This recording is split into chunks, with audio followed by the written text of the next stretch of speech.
Hello guys, நான் உங்கள் சிவா. இந்த வீடியோவில் நம்ம என்ன பார்க்க போகிறோம்னா, நம்ம சிஎல்எட் லேர்னிங்ஸில் இது ஒரு டாப்பிக்காக வச்சுருக்கணும். ஏன்னா வந்துட்டு இதுதான் ரொம்ப முக்கியமான டாபிக். நிறைய பேர்த்துக்கு நிறையா ப்ராஜெக்ட் ஃபைல்ஸ் ஈஸியாக பண்ணிடுவீங்க, நிறைய எடிட்டிங் நல்லாவே பண்ணிடுவீங்க.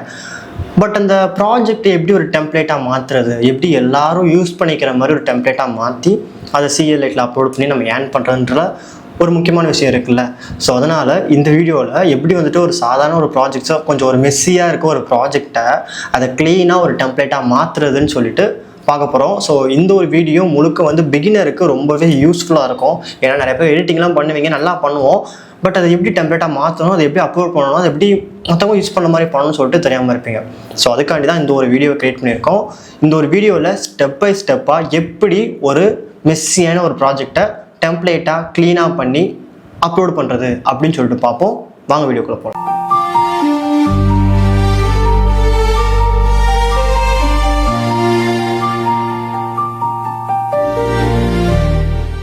ஓகே, ஃபஸ்ட்டு உங்களோட ஆஃப்டர் எஃபெக்ட்ஸ் ஓப்பன் பண்ணிங்கன்னா உங்கள் ப்ராஜெக்ட் வந்து கிட்டத்தட்ட வந்து இந்த மாதிரி தான். நம்ம டேரெக்டாக தூக்கி இமேஜாக போட்டிருப்போம், காம்ப் எதுவும் கரெக்டாக வந்து அதை ரீநேம்லாம் நம்ம ரெடி பண்ணியிருப்போம், அசட்ஸ்லாம் அப்படியே வெளியே இருக்கும். ஸோ இதை பார்த்த உடனே ஒரு டெம்ப்ளேட் இதை போய் ஒரு ப்ராஜெக்டாக யார்ட்டாச்சும் கொடுத்தீங்கன்னா அவங்க நிறையா ஃபைல்ஸ் வந்து மிஸ்ஸிங்னு வரும், சில ஃபைல்ஸ் வந்து கரப்ட்னு வரும். இந்த மாதிரி நிறைய பிரச்சனைலாம் இருக்கும் நம்ம பேக்கேஜ் பண்ணி ஒழுங்காக கொடுக்காம இருந்தால்.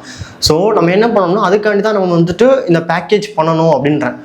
ஸோ இந்த மாதிரி இமேஜ்லாம் இருக்குல்ல, இந்த மாதிரி மெஸ்ஸியாக நம்ம இமேஜ் நேம் இதெல்லாம் இருக்குல்ல, இந்த மாதிரிலாம் இல்லாமல் நம்ம கொஞ்சம் நீட்டாக அதுக்கு ஒரு நேம்ஸ் கொடுக்கணும். இமேஜ் 1, இமேஜ் 2, இமேஜ் 3 அந்த மாதிரிலாம் நேம்ஸ் கொடுத்துட்டு அப்புறம் டெக்ஸ்ட் இருந்துச்சுன்னா டெக்ஸ்ட் காம்புக்கு தனியாக ஒன்று க்ரியேட் பண்ணிவிட்டு இந்த மாதிரி பண்ணணும்.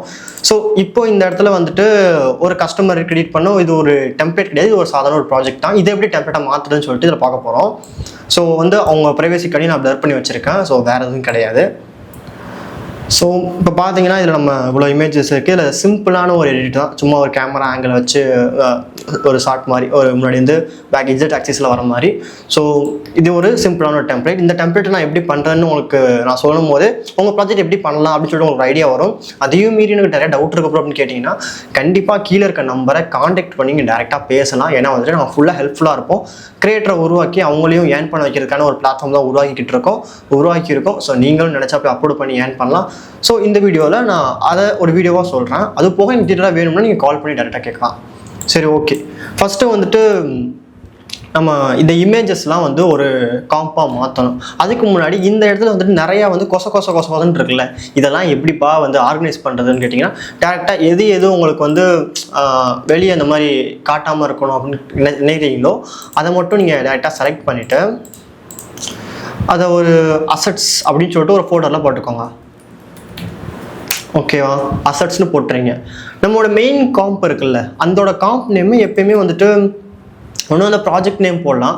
அப்படி இல்லாட்டி நீங்கள் டேரெக்டாக ரெண்டர்னு கொடுக்குறது ஒரு நல்ல ஐடியா. ஏன்னா வந்துட்டு இப்போது நிறைய பேர் நம்ம டெம்ப்ளேட்டை டவுன்லோட் பண்ணி யூஸ் பண்ணுறாங்கன்னா அவங்களுக்கு வந்து எது ரெண்டர் காம்ப்னு தெரியாமல் போயிடும், ஏன்னா எது ஃபைனல் காம்ப்னு தெரியாமல் போயிடும். ஸோ அதனால் ஒரு ஃபைனல் ரெண்டர் அந்த மாதிரி ரீநேம் பண்ணிக்கோங்க. ரீநேம் பண்ணிங்கன்னா ஓகே இதுதான் ஃபைனல் ரெண்டர் போல, அப்போ இதுதான் ரெண்டர் போகணும்னு சொல்லிட்டு ஒரு ஐடியா ஒரு பிகினராக இருந்தாங்கன்னா உங்களுக்கு ஈஸியாக கிடச்சிடும். ஸோ அதனால் யார் வேணால் ஈஸியாக எடுத்து யூஸ் பண்ணுற மாதிரி இருக்கணும். அதுதான் டெம்ப்ளேட் நம்ம பண்ணுறோம் இல்லையா, ஸோ அந்த மாதிரி இருக்கணும். ஸோ ஃபைனல் ரெண்டர்னு நம்ம காம்ப்ளே மாற்றியாச்சு. இந்த சால்ட் நம்ம வெளியே இருக்க தேவையில்ல, தூக்கி அசட்ஸில் போட்டுக்கோங்க. சால்ட்ஸ் கிரியேட் பண்ணியிருந்தீங்கன்னா ஸோ இது ஃபைனல் ரெண்டர், இதான் நம்ம ஓகே இதை எடிட் பண்ணுறதா தெரிஞ்சு போச்சு. இப்போ இதில் பார்த்தீங்கன்னா நிறையா இமேஜஸ் இருக்குல்ல, இந்த இமேஜஸ்லாம் அவங்க டேரெக்டாக வந்து ஒரு இமேஜை உள்ளே கொண்டு வந்து அந்த மாதிரிலாம் ரீப்ளேஸ் பண்ண முடியும். ஸோ இது வந்து ப்ரீகாம் பண்ணணும். நம்ம வந்து ப்ரீகாம் பண்ணோம்னா ஜஸ்ட் ரைட் கிளிக் பண்ணி நம்ம ப்ரீகாம் பண்ணிட்டு ஆக்சுவலி நம்ம ஃபஸ்ட் இமேஜ் எது அப்படின்னு பார்த்தீங்கன்னா இந்த இருக்க இதான் ஃபஸ்ட் இமேஜ் வரப்போ நம்ம இமேஜ் 1 ப்ரீகாம் பண்ணிட்டு இமேஜ் 1 லீவ் ஆல் ஆட்ரிபியூட்ஸ் கொடுத்துக்கோங்க. அதான் கரெக்டாக இருக்கும். இமேஜ் 1 ஏன்னா அப்போ தான் அங்கே இமேஜ் போட்டோன்னே இங்கே இருக்க எஃபெக்ட்ஸ்லாம் டேரெக்டாக அப்ளை ஆகும். ஸோ லீவ் ஆல் ஆட்ரிபியூட்ஸ் கொடுத்துட்டு நீங்கள் டேரெக்டாக வந்துட்டு ஓகே கொடுத்தீங்கன்னா அது ஒரு ப்ரீகாம்ப் ஆயிரும், அது ஒரு கம்போசிஷன் ஆயிரும். ஸோ அடுத்தடுத்த இமேஜாக அதே மாதிரி இமேஜ் 2 உங்களுக்கே தெரியும்ல நெக்ஸ்ட் என்னென்ன இமேஜ் வரும்னு சொல்லிட்டு. ஸோ அதுக்கேற்ற மாதிரி இப்போ லோகோனா லோகோ அந்த மாதிரி இப்போ இது ஈஸியாக கஸ்டமருக்கு பார்த்தோன்னே புரியணும். ஓகே இதில் தான் வந்து இமேஜ் 3 இருக்குது, இமேஜ் 4 இருக்குது அப்படின்னு சொல்லிட்டு. ஓகே நெக்ஸ்ட் நம்ம வந்து ஒரு இமேஜஸ் ஃபுல்லாக ஒரு 8 இமேஜ் கிட்ட அதை ப்ரீகாம் பண்ணிட்டோம்.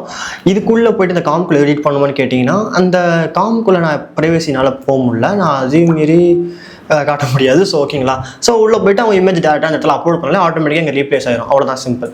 ஸோ இதில் இன்னும் வேறு என்ன பண்ணலாம்னு கேட்டிங்கன்னா சில பேர்த்துக்கு வந்து இந்த கேமரானா என்னன்னு தெரியாது, டெம்ப்ளேட் யூஸ் பண்ணுறவங்களுக்கு என்னன்னு தெரியாது, அது பெருசாக வந்துட்டு அதை யோசிக்க மாட்டாங்க, அது எனக்கு தேவை கிடையாது, அதையே நான் பார்த்துட்டு இருக்கணும்னு யோசிப்பாங்க. ஜஸ்ட் அவங்க இமேஜை ரீப்ளேஸ் பண்ணி லோகோ ரீப்ளேஸ் பண்ணி டெக்ஸ்ட்டை ரீப்ளேஸ் பண்ணாலே போதும், அந்த அளவுக்கு தான் அவங்களுக்கு தேவைப்படுமே டெம்ப்ளேட்டு.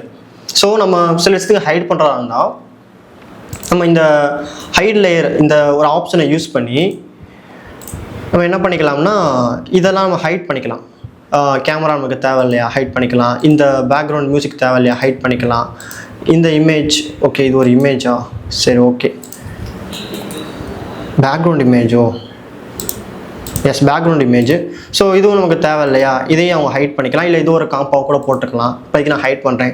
இந்த நல் இது வந்து நமக்கு தேவையா தேவையில்லையான்னு சொல்லிட்டு நம்ம முடிவு பண்ணிக்கலாம். கஸ்டமர் உண்மையிலே அவருக்கு தேவைப்படுமா இந்த ஒரு ஆப்ஜெக்ட்னு சொல்லிட்டு அவர் குழப்பாமல் இருக்கணும். மேக்ஸிமம் கஸ்டமரை குழப்பாமல் இருக்கணும், அவங்க குழப்பாமல் இருக்கணும். ஸோ அதனால தான் நம்ம இதெல்லாம் வந்து ஹைட் பண்ணி வைக்கணும். டேரெக்டாக உள்ள போனால் இமேஜ் தான் இருக்கும், டேரெக்டாக ரீப்ளேஸ் பண்ணவும் டெவலப் எடிட் பண்ணிடலாம்ப்பா. சிம்பிளாக இருக்கணும். எந்த அளவுக்கு சிம்பிளாக பண்ணுறோமோ அந்த அளவுக்கு கஸ்டமர்ஸ்க்கு நம்ம பிடிக்கும், அவ்வளோதான். ஸோ அவ்வளோதான். இப்போ உள்ளே வந்து அவங்க பார்த்தோன்னே இப்போது இவ்வளோ தான் காட்டும் சிம்பிளாக. ஓகே இதுக்குள்ளே போய்ட்டு இமேஜ் ரீப்ளேஸ் பண்ணால் இந்த டெம்ப்ளேட் ரெடி, அவ்வளோ அந்த மாதிரி நம்ம வச்சுக்கணும். அப்படி இல்லை இன்னும் கொஞ்சம் கஸ்டமைஸ் பண்ணுற மாதிரி இருந்தாங்கன்னா அவங்க கண்டிப்பாக இன்னொரு நல்ல ஒரு இன்டர்மீடியட்டான எடிட்டராக இருப்பாங்க. ஸோ அவங்களுக்கு நல்லாவே தெரியும் இந்த மாதிரி ஆப்ஷன்ஸ்லாம் இருக்குன்னு சொல்லிட்டு. ஸோ அதனால் அவங்க மாற்றி அதை எடிட் பண்ணிப்பாங்க. ஸோ நீங்கள் அதை கவலைப்பட தேவை கிடையாது. இந்த தான் வந்துட்டு இந்த இது இருக்குல்ல, இதை தனியாக ஒரு ஃபோல்டரில் போட்டுக்கலாம். எடிட் ஷேர், ஓகே எடிட் ஹியர்னா இதுக்குள்ளே வந்துட்டு இமேஜஸ்லாம் இருக்குது, நம்ம டேரெக்டாக போய் எடிட் பண்ணிக்கலாம் அப்படின்னு சொல்லிட்டு உங்களுக்கு ஒரு ஐடியா கிடைக்கும் இல்லையா. ஸோ எல்லாமே இப்போ முடிஞ்சு ஓரளவு நம்ம அந்த ஸ்ட்ரக்சர் பண்ண வேண்டிய வேலையை ஃபுல்லாக முடிச்சாச்சு. ஸோ ஃபைலில் போயிட்டு இப்போ நம்ம தேவையில்லாமல் ஏதாச்சும் ஒரு அசட்ஸை முன்னாடி ஆட் பண்ணி டெலிட் பண்ணியிருப்போம், இந்த மாதிரி சில விஷயம் இருக்கும், சில ஸ்பேஸை பிடிச்சிட்ருக்கோம். ஸோ அதுக்கு நம்ம என்ன பண்ணணும்னா ஃபைலில் போயிட்டு டிபெண்டன்சிஸில் ரிமூவ் அன்யூஸ்டு ஃபுட்டேஜ் கொடுத்தீங்கன்னா ஏதாச்சும் ஒரு ஃபுட்டேஜ் இருந்துச்சுன்னா அது ரிமூவ் ஆகிருக்கும். இப்போ எனக்கு வந்து ஒரு ஃபுட்டேஜ் இருந்திருக்கு, அது தேவையில்லாத ஒரு இது தானே, சைஸ் தானே. ஸோ அதனால் வந்துட்டு அதை நம்ம ரிமூவ் பண்ணிடுறோம். ரிமூவ் பண்ணிவிட்டு என்ன பண்ணுறோம்னா இப்போ வந்து வேலை முடிஞ்சா இப்போது சேவ் பண்ணணும். புதுசாக ஒரு இதோட நேம் வந்து நீட்டாக ஒரு நல்ல ஒரு நேமில் நல்லா கிளாஸியாக அந்த மாதிரி ஒரு நேமில் வந்துட்டு நம்ம சேவ் பண்ணணும். நான் வந்து என்ன போகிறேன்னா என்ன போடலாம், ஸ்லைட் ஷோன்னு போகிறேன். ஸ்லைட் ஷோ வெட்டிங் டெம்ப்ளேட் அப்படின்னு போட்டு நான் சேவ் பண்ணுறேன். ஒரு ப்ராஜெக்டை நம்ம சேவ் பண்ணியாச்சு. இதையே நம்ம சேவ் பண்ணோன்னா ஏன்னா நம்ம கலெக்ட் ஃபைல் கொடுக்கும்போது அதே பேரில் வந்துட்டு நீட்டாக வந்து உட்காந்துரும். ஸோ அதனால தான் வந்துட்டு நான் பண்ணேன். இதை இந்த மாதிரி நான் பண்ண ப்ராசஸ்லேயே உங்களோட வெட்டிங் ஏஇபி ஃபைல் இருக்குல்ல, சேவ் பண்ணும்போது இதே மாதிரி நேம் நீங்கள் ஒரு நேம் உங்களுக்கு என்ன டெம்ப்ளேட்டோ அந்த நேம் கொடுத்துக்கோங்க. ஸோ ஃபைல்ஸில் போயிட்டு டிபெண்டன்சிஸில் கலெக்ட் ஃபைல் கொடுக்கணும். ஸோ இதுதான் ரொம்பவே முக்கியமான ப்ராசஸ் இந்த ப்ராஜெக்டை நம்ம வந்து பில்டு பண்ணும்போது. ஸோ இதில் பார்த்தீங்கன்னா மேலே வந்து ஆல் கொடுத்துக்கோங்க. இதெல்லாம் டிக் நான் என்னென்ன பண்ணியிருக்கணும் அதை அப்படியே வந்து டிக் பண்ணிக்கோங்க. ரிவியல் கலெக்டர் ப்ராஜெக்ட் வந்து நீங்கள் டிக் பண்ணிக்கோங்க. மொத்தம் பார்த்தீங்கன்னா ப்ராஜெக்டோட சைஸ் வந்து பார்த்தீங்கன்னா 21 MB தான் இருக்குது. ஸோ இதை நீங்கள் டைரெக்டாக கலெக்ட் கொடுத்துக்கோங்க. கலெக்ட் கொடுத்துட்டு எந்த ஃபோல்டரில் சேவ் பண்ணணும்னு சொல்லி கேட்கும். நீங்கள் டைரெக்டாக வந்து ஏதாச்சும் ஒரு ஃபோல்டரில் நீங்கள் சேவ் பண்ணால் அது ஒரு ஃபோல்டர் க்ரியேட் ஆகி உள்ளே போயிடும். ஸோ பார்த்தீங்கன்னா தெரியும் நம்ம ஃபோல்டர் ரெடி ஆயிடுச்சு. ஸோ இதுக்குள்ளே தான் ப்ராஜெக்ட்ஸ் எல்லாமே இருக்குது. ஸோ இது போக இதில் என்ன பண்ணலான்னு கேட்டிங்கன்னா இப்போ நிறைய பேருக்கு அந்த ப்ராஜெக்ட் திரும்ப ஓப்பன் பண்ணிக்கோங்க. இப்போ நிறைய பேருக்கு வந்து என்னன்னா என்ன மாதிரினா ஆஃப்டர் எஃபெக்ட் வந்து பழைய வருஷன்லையுமே எனக்கு ஒர்க் ஆகிற மாதிரி ஏன்னா நம்ம 26 பண்ணியிருப்போம், அவங்க 24 வச்சுருப்பாங்க. ஸோ அதுக்கும் நம்ம கன்வெர்ட் பண்ணி அந்த டெம்ப்ளேட்டை நம்ம சேவ் பண்ணணுமா இல்லையா அவங்க கேட்பாங்கல்ல. ஸோ அதனால் வந்துட்டு திரும்ப வந்துட்டு ஃபைலில் போயிட்டு சேவஸ் இருக்குல்ல, இதில் போயிட்டு 24x அப்படின்னு இருக்கும். அதாவது ஆஃப்டர் எஃபெக்டோட 24 வருஷனில் இது ஒர்க் ஆகும். ஸோ நம்ம அதுவும் சேவ் பண்ணிட்டோம்னா கஸ்டமருக்கு ஓகே 24 சப்போர்ட் ஆகும், 25 சப்போர்ட் ஆகும், 26 சப்போர்ட் ஆகும் சொல்லிட்டு ஒரு ஐடியா கிடைக்கும். ஓகே அவங்க அதையும் யூஸ் பண்ணிக்கலாம். நம்ம அதை வேஸ்ட் பண்ணிக்கிட்டு ஏன்னா நம்ம வந்து 26 மட்டும் போட்டோம்னா 24 யூசர்ஸ் டெமோ பண்ண மாட்டாங்க. ஸோ அது ஒரு நல்ல விஷயம் தானே. ஸோ இதுவும் முடிஞ்ச அளவு பண்ணிடுங்க. ஏன்னா அது முக்கியமாக பண்ணி ஆகணும். அது போக இதில் ஃபாண்ட்ஸ்லாம் நீங்கள் போட தேவையில்லை. ஏன்னா ஃபாண்ட்ஸ் மேக்ஸிமம் வந்து காப்பிரைட் இஷ்யூஸ் வரும். யாரும் ஃபாண்ட்ஸ் தூக்கி அந்த ஃபோல்டரில் போட்டு வச்சுட்டாதீங்க. அது போக காப்பிரைட் மியூசிக்ஸுமே போடாதீங்க. நாங்கள் என்ன தான் மூவியோட லிரிக்ஸ் போட்டாலுமே அதில் வந்துட்டு கடைசியில் மியூசிக் வந்து ரிமூவ் பண்ணிடுவோம். ரிமூவ் பண்ணிட்டு தான் நாங்கள் வந்து ப்ராஜெக்டாக கொடுப்போம். அவங்க வந்து டேரெக்டாக மேலே அப்லோட் பண்ணுற மாதிரி தான் இருக்கும் எடிட்டர்ஸ் வந்து. ஸோ அவ்வளோதான் கைஸ். அப்புறம் வந்து ரெண்டர் கியூ ஏதாச்சும் ஒன்று நம்மளோட இது இருந்துச்சுன்னா அதெல்லாம் டெலிட் பண்ணிக்கோங்க. டெலிட் பண்ணிட்டு நீங்கள் சேவ் பண்ணி அனுப்பிச்சிருங்க. ஏன்னா அது கொஞ்சம் ஒரு மெஸ்ஸியாக இருக்கும் அவங்க பார்க்கும்போது. ஸோ அவ்வளோதான் கைஸ், சிம்பிள். இந்த மாதிரி தான் வந்துட்டு ஒரு ப்ராஜெக்டை நீங்கள் பேக்கேஜ் பண்ணணும். ஸோ அடுத்த ஒரு வீடியோவில் எப்படி வந்துட்டு இதை வந்துட்டு CLiteல் நம்ம அப்லோடு பண்ணுறது, என்ன கேட்டகரியில் நம்ம அப்லோடு பண்ணுறதுன்னு சொல்லிட்டு அடுத்து பார்ப்போம். தேங்க்யூ.